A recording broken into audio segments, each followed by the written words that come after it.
नमस्कार बच्चों, कैसे हैं आप लोग। और आशा करते हैं अच्छे से होंगे, घर पर होंगे, पढ़ाई कर रहे होंगे। बच्चों, हम लोग वर्धमान महावीर पढ़ रहे थे और उसमें का आज ये 5वां प्रश्न हल करेंगे। देखिए क्या है कि मंजुषातः क्रियापदानि चित्वा वाक्यानि पूरयत। मंजुषात, ये जो आपको उदाहरण है ना, ये इन मंजुषात उदाहरणों से क्रियापदानि, क्रियापद को, ये क्रियापद हैं सारे, ये सारे क्रियापद हैं। क्रियापद चित्वा, ले करके, वाक्यानि पूरयत, वाक्य को पूरा करिए। क्या है? महावीरः जैन धर्मस्य श्रेष्ठः महापुरुषः आसीत्। महावीर, देखिए, जैन धर्म से है ना, जैन धर्म के श्रेष्ठ महापुरुषः, महापुरुष क्या है इसमें से लिखेंगे आसीत, ये हमने भर दिया है ताकि आपको सुविधा हो करने में। महावीरस्य जन्म वैशाली नगरस्य कुंडग्रामे। महावीर का जन्म वैशाली नगर के कुंडग्राम में। देखिए एक ही मात्रा है ना ये, तो ये हो गया ना सप्तमी विभक्ति एक वचन, अधिकरण कारक में पर चिन्ह हो गया। तो कुंडग्राम में अभवत हुआ था। जैन धर्मस्य प्रचारम महावीरः उत्साहेन अकरोत्। जैन धर्म के, ठीक है, जैन धर्म के प्रचार, जैन धर्म का प्रचार महावीर उत्साहेन, उत्साह से, उत्साहेन एन आया, क्या उच्चारण आया? एन, यानी कि इसमें करण कारक तृतीया विभक्ति और से द्वारा है, ठीक है। तो अकरोत, किए, ये क्या है? ये सारे लंग लकार हैं, भूतकाल। आसीत, अभवत, अकरोत, ये सारे भूतकाल हैं, ठीक है। तो जैन धर्म का प्रचार महावीर उत्साह से किए। अब क्या है? 63 वर्ष वयसी मोहमायां परित्यज्य महावीरः संन्यासं गृहीतवान्। गृहीतवान का अर्थ होता है स्वीकार करना, ठीक है।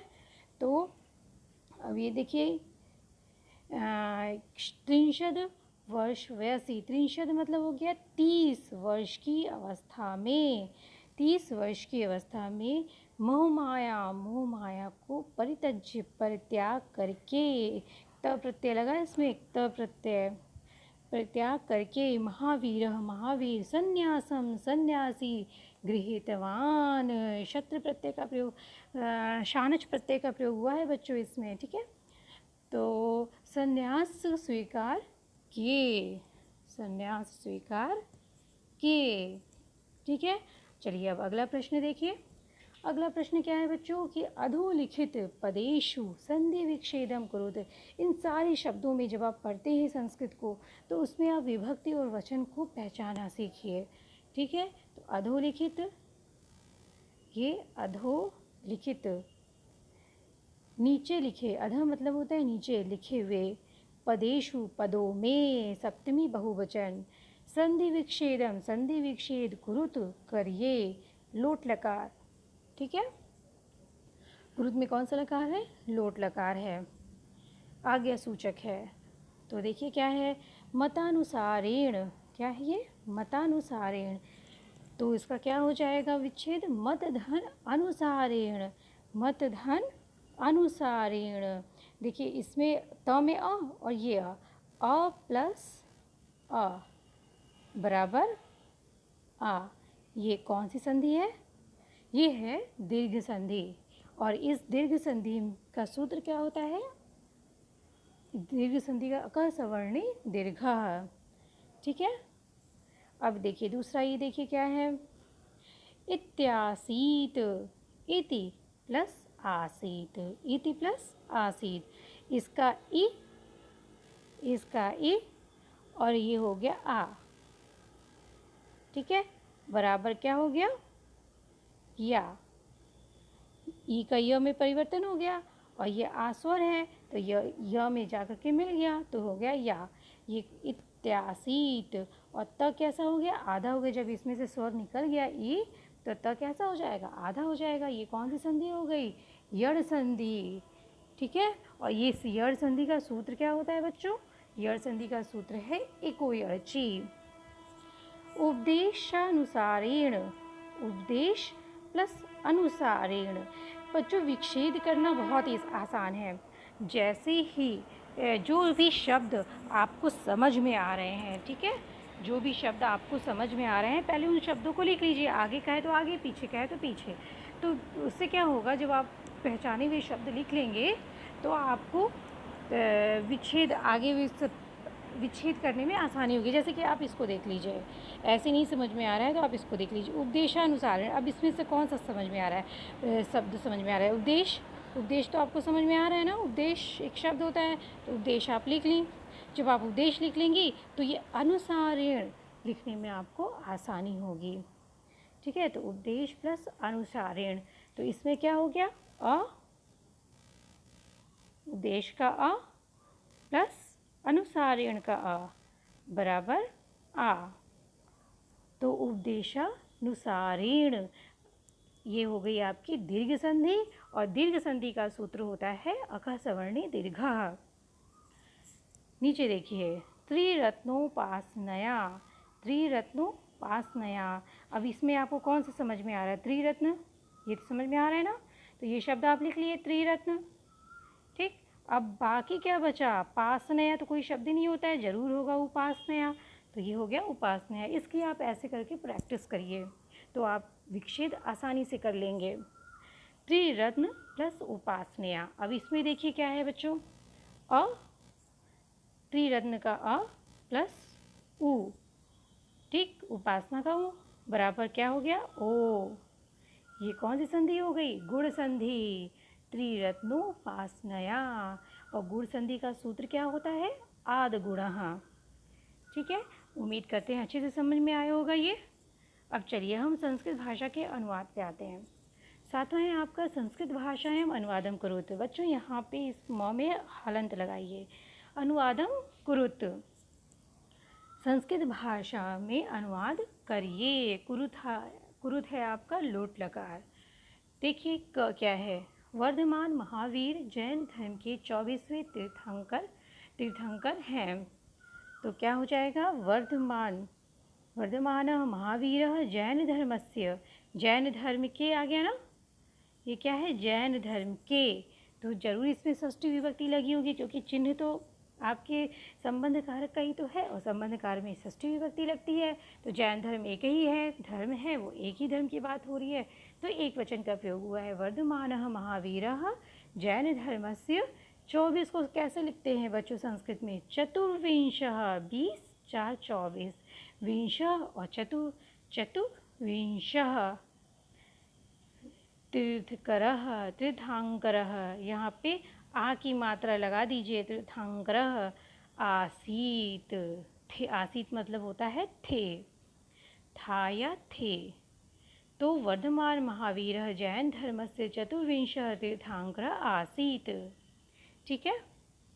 अब ये देखिए, नेक्स्ट देखिए, महावीर की माता का नाम त्रिशला था, महावीर की माता का नाम त्रिशला था। तो इसका अनुवाद क्या है, महावीर की माता, फिर से ध्यान दीजिए, ये आ गया की, काकी के, ये हो गया आपकी षष्ठी विभक्ति, संबंध कारक, महावीर एक ही है तो लग गया अस्य, महावीरस्य, माता का नाम। अब ये देखिए, माता का नाम, इसमें भी षष्ठी लगी है, तो षष्ठी विभक्ति में जब आप माता का रूप पढ़ेंगे तो मातुहु आएगा, क्या आएगा, मातुहु। सब में अस्य नहीं लगा देते, ये हमने आपको सिंपल सी ट्रिक बताई है, लेकिन स्त्रीलिंग में का रूप लगभग अलग होता है, नपुंसक लिंग और पुल्लिंग का रूप लगभग एक ही चलता है, लेकिन स्त्रीलिंग में रूप अलग होता है, इसलिए ये ट्रिक हर जगह फॉलो नहीं होती है। आपको स्त्रीलिंग के रूप लगभग आपको याद करने चाहिए। तो षष्ठी विभक्ति एक वचन में हो जाएगा मातुहु, महावीर के, महावीरस्य मातुहु नाम त्रिशला आसीत, था, आसीत। बहुत इजी है। चलिए नेक्स्ट करते हैं, पत्थर में भी प्राण है, पत्थर में भी क्या है, प्राण है, यहाँ पे लगा दीजिए बिंदी।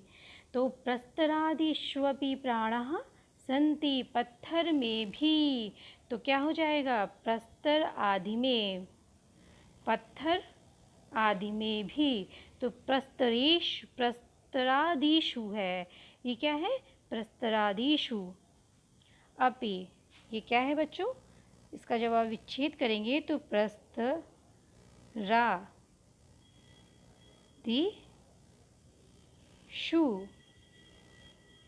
प्लस अपि। तो इसमें क्या आया है बच्चों? अपि। प्रस्तरादिषु, देखिए इसकी पेन अच्छी न होने के कारण ऐसे लिखा आ रहा है, लेकिन आप समझ गए होंगे। तो देखिए श पे ऊ की मात्रा लगी है, ऊ, और ये आ, ये ऊ प्लस आ, ऊ प्लस अ बराबर क्या हो गया? ऊ किस में परिवर्तित हो जाएगा? व में। ठीक है, ऊ किस में परिवर्तित हो गया? व में। ठीक, और ये व पूरा हो गया। ठीक है, तो ये प्रस्तरादिष्वपि हो जाएगा। प्रस्तरादिष्वपि कौन सी संधि है? यड़ संधि, जिसका सूत्र है इको यर्ची। प्रस्तर पत्थर आदि में भी, शूज क्या है? सप्तमी बहुवचन है ना, पत्थर आदियों में भी प्राणा संति, प्राण हैं। संति क्या है? बहुवचन है। तो पत्थर भी तो बहुवचन हो गया, इसी वजह से तो हमने यहाँ पर क्या लगाई थी? बिंदी। यहाँ पे आपके हैं में बिंदी होगी, है नहीं है, हैं है। संति बहुवचन है। पत्थर आदि में भी प्राण हैं। उस समय वे 30 वर्ष के थे। उस समय की संस्कृत क्या होती है बच्चों? उस समय की संस्कृत होती है तदानीम। उस समय वे का अर्थ है यहाँ पर वह है। हम उसको हिंदी में बड़े सम्मान से वे बोलते हैं, लेकिन जब हम इसकी अनुवाद करेंगे तो उसका तात्पर्य वह से है। वे, हाँ, बहुत बहुवचन नहीं है ये, वह। आप क्रिया से आप पता लगा सकते हैं कि वो बहुवचन है या फिर एक वचन है। उस समय वे, यानी कि उस समय जो महावीर जी थे वो 30 वर्ष के थे। तो तदानीं सह 30 वर्षस्य, 30 वर्ष के, 30 वर्षस्य, वर्ष के, अस्य लग गया के, आसीत थे। ठीक है, तो बहुत ही सिंपल है अनुवाद करना। आप जो है रूप, कारक, विभक्ति इत्यादि को ध्यान में रखते हुए यदि आप करेंगे तो धीरे धीरे आपको रूप भी याद होने लगेंगे और मज़ा भी आएगा करने में। तो बच्चों, संस्कृत के अनुवाद से घबराना नहीं चाहिए। आप पढ़िए, संस्कृत से तो हमारी हिंदी निकली है, तो आप संस्कृत पढ़िए और पढ़ के समझिए, और जब आप समझने लगेंगे तो संस्कृत से मज़ेदार विषय आपको कोई नहीं लगेगा।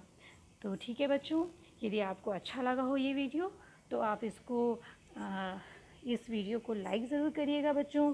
और यदि अभी तक आप सब्सक्राइब नहीं किए हैं तो सब्सक्राइब करिएगा और अपने मित्रों को शेयर करिएगा। तो ठीक है, अब हम मिलेंगे अगले वीडियो में अगले नए चैप्टर के साथ में। तब तक के लिए यूँ ही हंसते रहिए और मुस्कुराते रहिए।